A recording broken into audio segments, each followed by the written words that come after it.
Hey everyone, welcome back.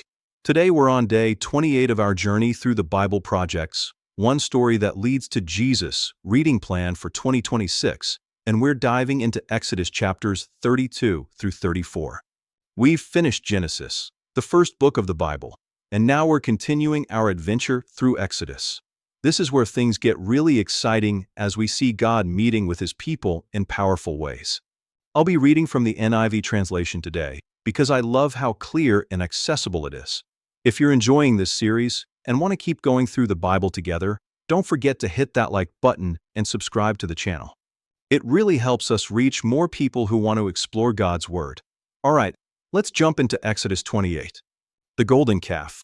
When the people saw that Moses was so long in coming down from the mountain, they gathered around Aaron and said, "Come, make us gods who will go before us. As for this fellow Moses who brought us up out of Egypt, we don't know what has happened to him." Aaron answered them, "Take off the gold earrings that your wives, your sons and your daughters are wearing, and bring them to me." So all the people took off their earrings and brought them to Aaron. He took what they handed him and made it into an idol cast in the shape of a calf, fashioning it with a tool. Then they said, "These are your gods, Israel, who brought you up out of Egypt." When Aaron saw this, he built an altar in front of the calf and announced, "Tomorrow there will be a festival to the Lord." So the next day the people rose early and sacrificed burnt offerings and presented fellowship offerings. Afterward they sat down to eat and drink and got up to indulge in revelry. Then the Lord said to Moses, "Go down, because your people, whom you brought up out of Egypt, have become corrupt. They have been quick to turn away from what I commanded them, and have made themselves an idol cast in the shape of a calf. They have bowed down to it and sacrificed to it, and have said, 'These are your gods, Israel, who brought you up out of Egypt.' I have seen these people," the Lord said to Moses, "and they are a stiff-necked people. Now leave me alone so that my anger may burn against them and that I may destroy them. Then I will make you into a great nation." But Moses sought the favor of the Lord his God. "Lord," he said, "why should your anger burn against your people, whom you brought out of Egypt with great power and a mighty hand? Why should the Egyptians say, 'It was with evil intent that he brought them out, to kill them in the mountains and to wipe them off the face of the earth'? Turn from your fierce anger, relent, and do not bring disaster on your people.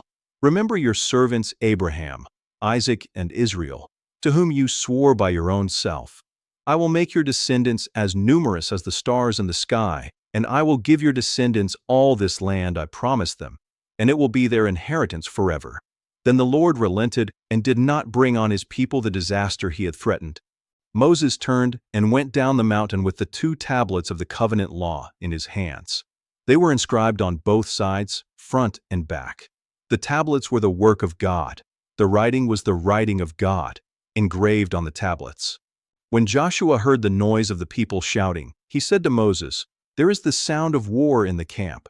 Moses replied, "It is not the sound of victory, it is not the sound of defeat, it is the sound of singing that I hear."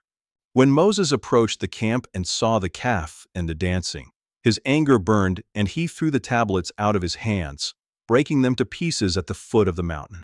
And he took the calf the people had made and burned it in the fire. Then he ground it to powder, scattered it on the water, and made the Israelites drink it. He said to Aaron, "What did these people do to you, that you led them into such great sin?" "Do not be angry, my lord," Aaron answered. "You know how prone these people are to evil. They said to me, 'Make us gods who will go before us.' As for this fellow Moses who brought us up out of Egypt, we don't know what has happened to him." So I told them, "Whoever has any gold jewelry, take it off." Then they gave me the gold, and I threw it into the fire, and out came this calf. Moses saw that the people were running wild, and that Aaron had let them get out of control and so become a laughingstock to their enemies. So he stood at the entrance to the camp and said, "Whoever is for the Lord, come to me." And all the Levites rallied to him. Then he said to them, "This is what the Lord, the God of Israel, says. Each man strap a sword to his side. Go back and forth through the camp from one end to the other, each killing his brother and friend and neighbor." The Levites did as Moses commanded, and that day about 3,000 of the people died. Then Moses said, "You have been set apart to the Lord today, for you were against your own sons and brothers, and he has blessed you this day."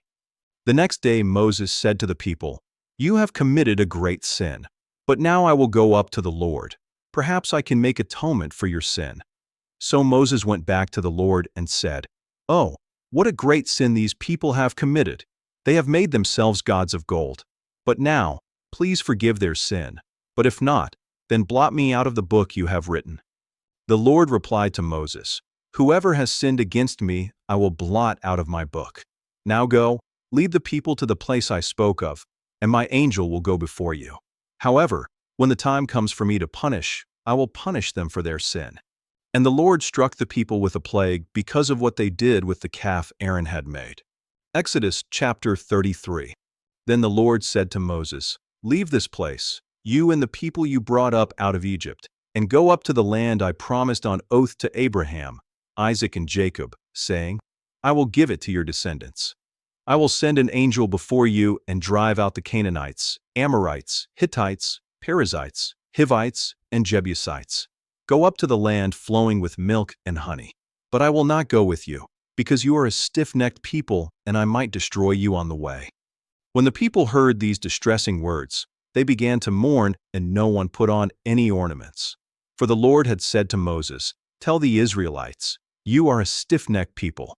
If I were to go with you even for a moment, I might destroy you. Now take off your ornaments, and I will decide what to do with you." So the Israelites stripped off their ornaments at Mount Horeb. Now Moses used to take a tent and pitch it outside the camp some distance away, calling it the tent of meeting. Anyone inquiring of the Lord would go to the tent of meeting outside the camp. And whenever Moses went out to the tent, all the people rose and stood at the entrances to their tents, watching Moses until he entered the tent. As Moses went into the tent, the pillar of cloud would come down and stay at the entrance, while the Lord spoke with Moses. Whenever the people saw the pillar of cloud standing at the entrance to the tent, they all stood and worshipped, each at the entrance to their tent. The Lord would speak to Moses face to face, as one speaks to a friend. Then Moses would return to the camp, but his young aide Joshua son of Nun did not leave the tent. Moses said to the Lord, "You have been telling me, 'Lead these people,' but you have not let me know whom you will send with me. You have said, 'I know you by name, and you have found favor with me.' If you are pleased with me, teach me your ways so I may know you and continue to find favor with you. Remember that this nation is your people." The Lord replied, "My presence will go with you, and I will give you rest." Then Moses said to him, "If your presence does not go with us, do not send us up from here. How will anyone know that you are pleased with me and with your people unless you go with us? What else will distinguish me and your people from all the other people on the face of the earth?" And the Lord said to Moses, "I will do the very thing you have asked, because I am pleased with you, and I know you by name." Then Moses said, "Now show me your glory." And the Lord said, "I will cause all my goodness to pass in front of you, and I will proclaim my name, the Lord, in your presence. I will have mercy on whom I will have mercy, and I will have compassion on whom I will have compassion. But," he said, "you cannot see my face, for no one may see me and live." Then the Lord said, "There is a place near me where you may stand on a rock. When my glory passes by, I will put you in a cleft in the rock and cover you with my hand until I have passed by. Then I will remove my hand, and you will see my back, but my face must not be seen." Exodus chapter 34. The Lord said to Moses, "Chisel out 2 stone tablets like the first ones, and I will write on them the words that were on the first tablets, which you broke. Be ready in the morning, and then come up on Mount Sinai. Present yourself to me there on top of the mountain. No one is to come with you or be seen anywhere on the mountain. Not even the flocks and herds may graze in front of the mountain." So Moses chiseled out 2 stone tablets like the first ones and went up Mount Sinai early in the morning, as the Lord had commanded him, and he carried the 2 stone tablets in his hands. Then the Lord came down in the cloud and stood there with him and proclaimed his name, the Lord. And he passed in front of Moses, proclaiming, the Lord, the compassionate and gracious God, slow to anger, abounding in love and faithfulness, maintaining love to thousands, and forgiving wickedness, rebellion, and sin. Yet he does not leave the guilty unpunished. He punishes the children and their children for the sin of the parents to the third and fourth generation. Moses bowed to the ground at once and worshipped. "Lord," he said, "if I have found favor in your eyes, then let the Lord go with us. Although this is a stiff-necked people, forgive our wickedness and our sin, and take us as your inheritance." Then the Lord said, "I am making a covenant with you. Before all your people, I will do wonders never before done in any nation in all the world. The people you live among will see how awesome is the work that I, the Lord, will do for you. Obey what I command you today. I will drive out before you the Amorites, Canaanites, Hittites, Perizzites, Hivites, and Jebusites. Be careful not to make a treaty with those who live in the land where you are going, or they will be a snare among you. Break down their altars, smash their sacred stones, and cut down their Asherah poles. Do not worship any other god, for the Lord, whose name is jealous, is a jealous God. Be careful not to make a treaty with those who live in the land, for when they prostitute themselves to their gods and sacrifice to them, they will invite you, and you will eat their sacrifices. And when you choose some of their daughters as wives for your sons, and those daughters prostitute themselves to their gods, they will lead your sons to do the same. Do not make any idols. Celebrate the festival of unleavened bread. For 7 days eat bread made without yeast, as I commanded you. Do this at the appointed time in the month of Aviv, for in that month you came out of Egypt.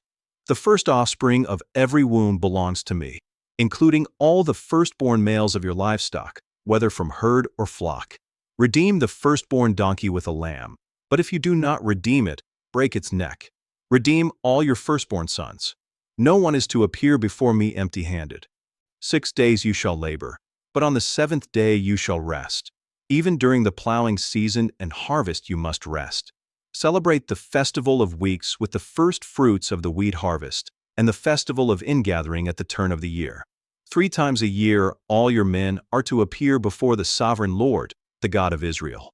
I will drive out nations before you and enlarge your territory, and no one will covet your land when you go up 3 times each year to appear before the Lord your God.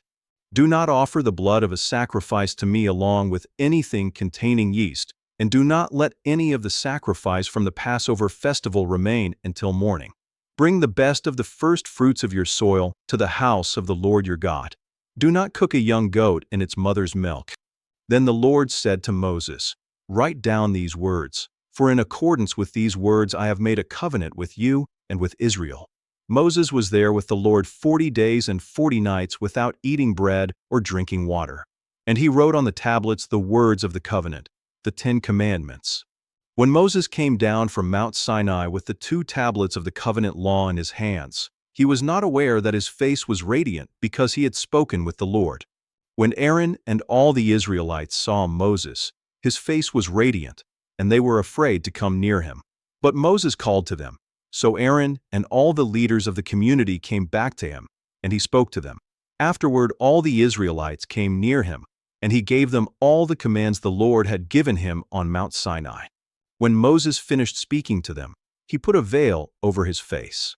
But whenever he entered the Lord's presence to speak with him, he removed the veil until he came out. And when he came out and told the Israelites what he had been commanded, they saw that his face was radiant.